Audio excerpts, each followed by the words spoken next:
ചൊല്ലിനാ സീതയും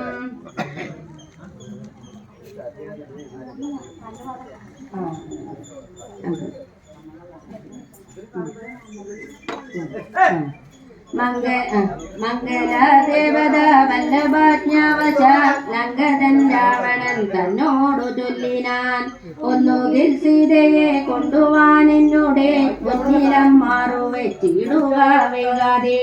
യുദ്ധത്തിനാശു പുറപ്പെടുകല്ലായി ലത്തൽ പൂണ്ടുള്ളിടലണച്ചിരിക്കലും രാക്ഷസേനയും ലങ്കാനഗരവും രാക്ഷസരാജനാം നിന്നോടുകൂടവേ സംഹരിച്ചിടുവൻ ബാണമെയ്തെന്നുള്ള സിംഹനാദം കേട്ടതില്ലയോ രാവണ ജ്ഞാനാദഘോഷവും കേട്ടതില്ലേ ഭവാൻ നാണം നിനക്കേതുമില്ല